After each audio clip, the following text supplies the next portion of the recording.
You are energy. I am energy. Animals and trees and the things that surround us are made up of energy. And I believe God is energy too. Have you noticed when I write or speak about God, I do not assign a gender to the divine? I intentionally do not say God is He, because that gender was placed on God by the writers of our ancient religious texts, in a time when women had no rights or freedoms. It was as if the female part of humanity did not exist. Thousands of years ago, God was purposefully placed into one form, gender, for reasons of control and domination. But control and domination will never align with the spirituality God planned for us. However, I regret this misogyny is alive and well today. Growing up, the women in my life taught me to bow to the wishes of men. I was told to lose at sports on purpose so that boys could feel good about themselves. I was taught they would like me if I reinforced how much better they were than me. I was expected to silently wait on men hand and foot. My religious upbringing intentionally taught me I was not as good as males. I hated feeling less than for being born a girl. I hated the way I was treated as a second-class citizen of the world. So I questioned what I was taught to believe, and I discovered the purposeful division between genders has ancient roots. According to author Leonard Shalin, millennia ago, males intentionally set themselves above females when they realized women were the only ones capable of birthing new life. Today, we continue to live under patriarchal societies with sets of institutionalized social rules put in place by men to control the sexual and reproductive rights of women. The widespread disdain for women and belittlement of the values commonly associated with the feminine have a long history in many of the world's religions that were founded by men in times when women had no power. In Sex, Time, and Power, Shalin observes, the history of Christianity, Islam, and Taoism darkly demonstrates that the religions that flowed from the teachings of Jesus, Muhammad, and Lao Tzu have been most unkind to women. In every case after the death of the founder, men with harsh, patriarchal leanings seized the reins of power and revised whatever gentle counsel the originators of these traditions may have had to impart about women. I was angry and frustrated with both men and women. So I spent much time questioning why we do not appreciate, honor, and support each other as equals.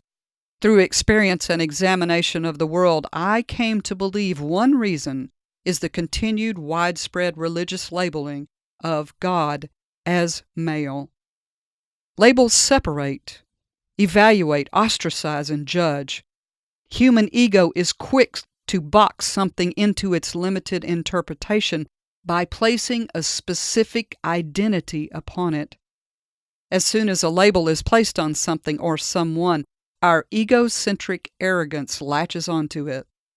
This limits us from being open to see any other possibility.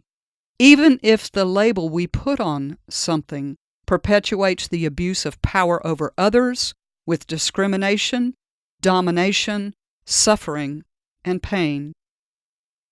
Do you know Jesus did not address God as male?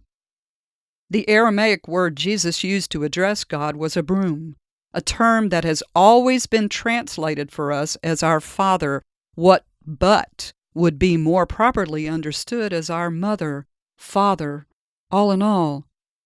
We cannot create a world of peace as long as one half of the population is treated less important than the other. I believe our continued labeling of God male is greatly responsible for keeping this unequal and discriminatory status quo in place. The Episcopal priest Barbara Brown Taylor agrees we put limitations on ourselves by placing labels or particular forms on God. She writes, "As a preacher, I spend most of my life pressed up against the limits of language. I do not have the foggiest idea of who God really is. I am not even sure I want to know, since any such knowledge would by definition blow all my existing circuits." I hold a deep faith within my heart. An infinite loving power exists.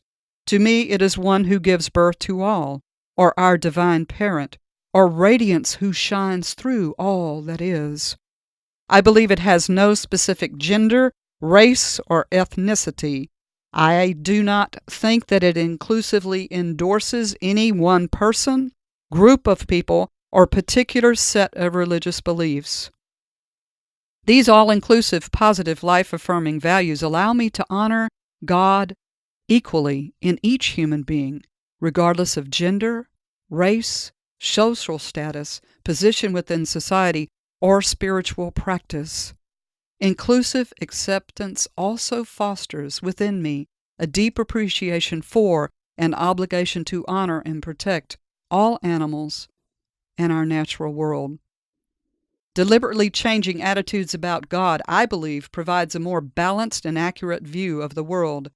Seeing the divine spark in myself and others allows me to understand that the plan for human beings was not misogyny and patriarchy. Recognizing the value of everything alive to its overall design, we treat other people and all life with reverence. I believe God is our all in all, and when you and I stop placing God into a certain form, we will help bring peace and equality to the planet. No longer addressing God as He is a small, spiritually conscious action that will have a huge impact on the way men and women, girls and boys relate to one another and to all life. As ambassadors of love, you and I respect God in one another by no longer addressing God as He. We simply say, God.